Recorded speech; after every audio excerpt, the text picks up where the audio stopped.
to do today is to talk about different ways that you can sell your old stuff to be able to start to generate a little bit of extra income. And so, like I said in the beginning, tomorrow is going to be a different tip, and Friday is going to be a different tip as well. But the crazy thing is I am actually surprised at how much stuff I'm actually finding. So, and the thing is too, is like I'm a huge used shopper, so I'm somebody who just likes to shop used anyway. And I've always been amazed at like how much people are able to earn off their new stuff. Like, I don't know, like if you shop off of Facebook Marketplace, but it's fascinating to me when I look at Facebook Marketplace or if I go to a sale to see exactly how much people are able to generate just off of stuff that they don't need anymore. And so, just to let you know, like as I'm going through my old stuff, I'm separating things in terms of buckets. So the 5 buckets that I'm using is keep, give away, sell, maybe, and trash. Trash is self-explanatory. When you're decluttering, when you're organizing, you're going to have a trash bag there anyway. So the trash bags, you just drop the stuff right in the trash, you get rid of it, don't think about it, it's gone, right? But then with the maybe pile is something that is critically important. And to tell you the truth, I didn't really understand the importance of the maybe pile until I accidentally threw away stuff that I actually wanted, because I had the maybe pile. And so what I ended up doing is I was just I had the maybe pile. I had like, okay, so let me give it back. Let me take a step back. So I had the giveaway pile and the maybe pile. I had originally consolidated the giveaway pile and the maybe pile into one, because I figure, oh, you know what? In the giveaway pile, I'm going to remember. Hey, Kim. Hey, I'm going to remember to go back and take out the things that I really wanted. I just figure like this is going to take me some time to be able to take this stuff to the Goodwill or Salvation Army. If I think about something that I want, then I'll remember to go in and get it. But guess what? I forgot. And so after I dropped that stuff in the donation bin, I was like, oh, I forgot to take this stuff out. And so I call up the Salvation Army. I'm like, can I get this stuff back? Like, can I get my bag back? Right. But they had already like got, did whatever they were going to do with it. And so that's literally what taught me the importance of the maybe pile, because prior to that, I didn't understand the importance of the maybe pile. So now, like I said, I have the keep, the giveaway, the sell, the maybe, and the trash. And it's okay to not have to make a decision right then and there about what you're either going to give away or what you're going to keep. That is okay. That's what the maybe pile is there for. And so then the other things, the giveaway and the sell. So with the giveaway pile, that's going to be the things that you want to give away, you want to donate, whether it be to the Salvation Army, Goodwill, other nonprofits in the area. Maybe you might know parents in your area that might be looking for different stuff that might not be a good fit for you, but will be a good fit for someone else. That's what's going to go in that donate pile. And just to give you a little tip that might make it a little bit easier, like if you can organize your giveaway pile according to, I know this might seem hard, but like while you're already touching it, so you might as well organize it. Like separate the clothes. If you notice that you have old clothes, by size. If you have lots of kids' clothes, do it by size, right? Because then that makes it easier. So when you come across somebody who needs those clothes, you don't have to go digging through the clothes to find the size that you need. So if you plan to maybe give it to another family, or try and organize this stuff by size, because that'll just make your life a little bit easier. But if you plan on hauling everything away to the Goodwill, then you can mix everything up in your giveaway pile. But then the other pile is super important, is the sell pile. And the sell pile is there because that's going to be what you're going to try and monetize. This is where the income comes in. And as you think about the sell pile, think about things that might be in season now that are coming up in the next season. So like right now, we're ending winter, we're going into spring, and soon it'll be summer. So think about your sell pile as things that are going to be necessary in the upcoming months, because that increases the likelihood that someone else is going to buy them, especially during these times where people are watching their finances. So people are thinking a lot more before they buy because of so much economic uncertainty. So with your sell pile, you'll do yourself a favor to really try and think about the things that people need right now, or even things that might be a little bit more expensive. If you have expensive jewelry, like if you have old electronics or something like that that you don't need anymore. So thinking about things that have the highest value, the things that people can need the most, maybe furniture or office stuff or desks or whatever that you don't need anymore. Think about that in terms of the sell pile. And so then that way you can start to think about the things that people need right now. People will be willing to part with their cash now. I mean, put yourself in the same position. Everybody is facing the same economic crisis, right?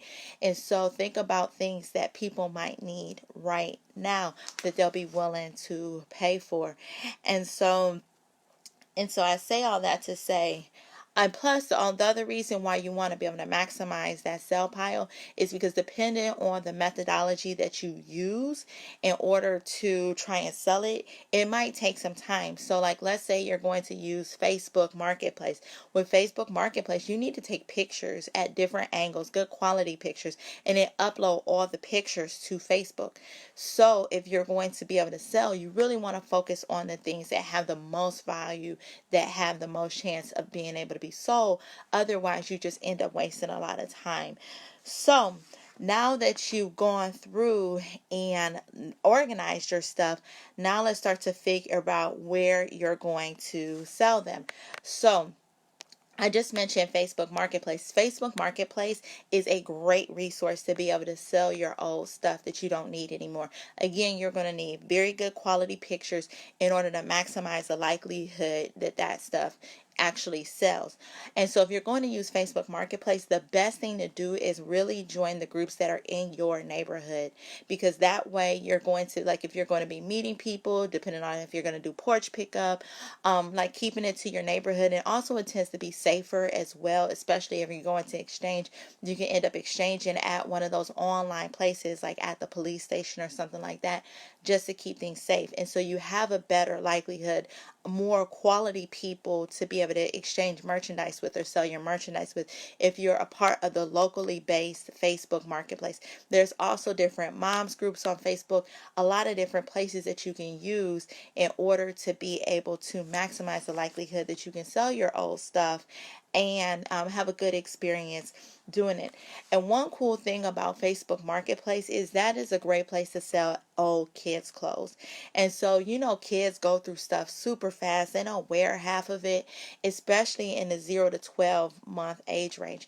And so with Facebook Marketplace, a cool thing that you can do, is, which I've seen people do successfully a lot, is to sell the kids' stuff in lots. So it'll just be like a huge lot of like 20 different items that you can end up selling on Facebook. So that way you're not taking a picture of each and every shirt, each and every pair of pants. You can just say, I got a lot of 20 items of spring clothes for X, or I got a lot of, summer clothes for like $20, $15, whatever it is. That might be the thing that makes the most sense for you, but that allows you to get rid of a ton of stuff at one time and still make a little bit of extra money. And so that's one thing that you can do for children's pictures, for children's clothes as well. And Facebook Marketplace is a great resource for that. Saves you a lot of time as well. And also different places where you can sell your old stuff would be eBay or Amazon, or you could even open up like an online resale store or online thrift store on a place like Poshmark, Shopify, or Etsy. Like, to be honest, I'm not a huge fan of Craigslist. I don't do Craigslist at all, but like my best guy friend is obsessed with Craigslist. He like buys so much stuff through there. Like, that is his go-to place. That works for him. I don't like Craigslist, but if you like Craigslist, that's a place where you can also shop, sell your other stuff as well. There's also apps like Let Go or Offer Up where you can sell your different items, and some of those places are locally, and those things are locally based too. But the biggest thing is if you're going to meet up with someone, just be safe. Just use good judgment. If it doesn't feel right, don't do it. It doesn't make sense to try and make some extra money at the expense of your own safety. So definitely be safe as you're doing this. And the the other thing is you, if you don't want to meet up with strangers, like I'm not a person who likes to meet up with strangers, so I'm more of taking my stuff to resale stores or to consignment stores. And the resale stores are great because you get the cash up front. And so you typically earn less from resale stores, and the reason being is they're paying you cash up front. They're taking the inventory, putting it on their shelves, and if it doesn't sell, it's a risk to them. So they're taking on the risk. So the prices that you're going to get are going to be a little bit lower than if you sold it yourself or if you went to a different a consignment store. But resale stores are national brand ones, because I'm looking at the names, I'm looking at who's joining in, so everybody's not in the same areas. But the national ones are Once Upon a Child. If you're going to do resale for like children's items, Once Upon a Child is cool because they take like equipment, they do clothes, shoes, a lot of different things, toys. So they're a great resource if you're looking to sell kid stuff. And then if you have clothes within the last 2 years, check out Plato's Closet. It's more for teen and tween type of stuff, young adult, or Clothes Mentor for adult women's clothes. And so resale stores they have national chains, but then they also have locally based ones. So if you're watching this, drop a comment to let the other people know like which resale stores you know about in your community, and let people know, so that way people have more resources for what they can do in order to sell their items. Another thing is consignment stores. And consignment stores are actually a little bit different from resale stores because, like I said, resale stores give you the cash up front because they're taking on the risk of whether or not the item is going to sell. Consignment stores are similar, but they're a little bit different. They actually take your stuff, but it's almost on loan, right? So they'll put it in their store for you. You still retain the ownership of the item. And if it doesn't sell, they give it back to you. And so with consignment sales, you typically end up earning a little bit more because you're taking on the risk, not them. So they'll split it with you. You'll get a bigger percentage of what the price is going to be when it's sold. And so that's the biggest difference between resale and consignment stores. And so you typically get more for your item if the item sells in consignment stores.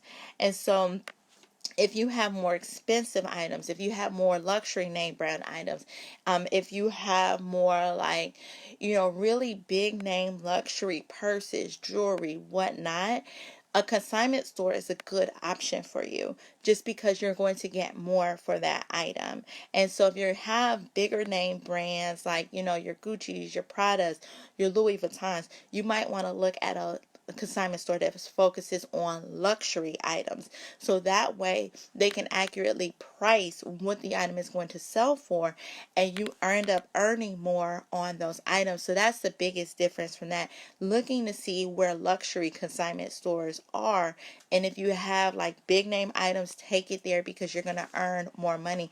So again, like drop your resources in the comments, like let people know where these things are so that way they have more resources for them to use, like as they're really looking to see how they're going to sell their items.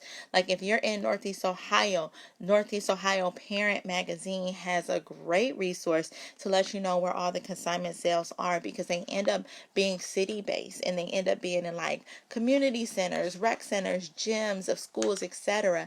And you can sell your stuff and also get a lot of stuff. It's such a great place to go for back to school shopping.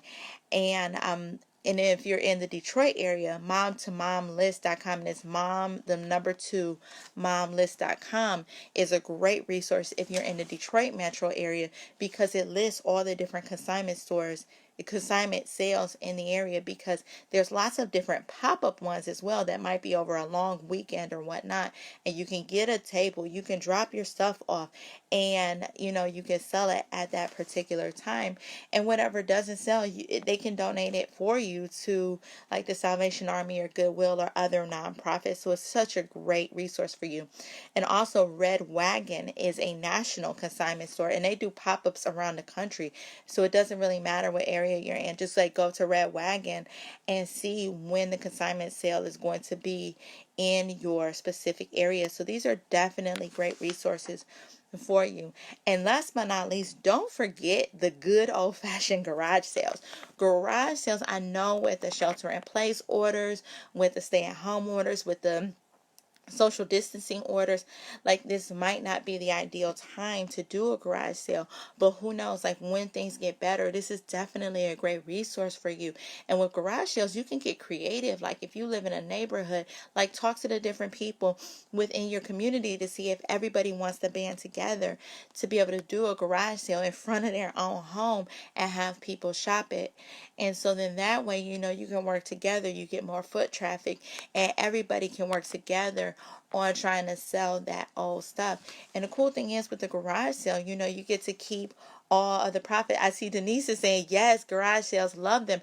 And you know what? I love it too. And I didn't think about this before, but I remember I would drive through different areas and they would be like, this subdivision is having this garage sale on this day. It's like everybody's going to go out and have like a table in front of their house. So like, that's just such a great way.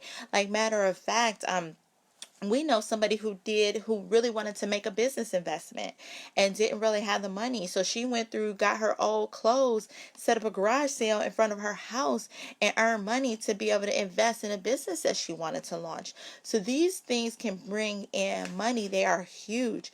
And so the other thing is yeah, so just make sure as you're going, like I said before, as you're going through and looking at the items that you sell, think about the things that people want to buy.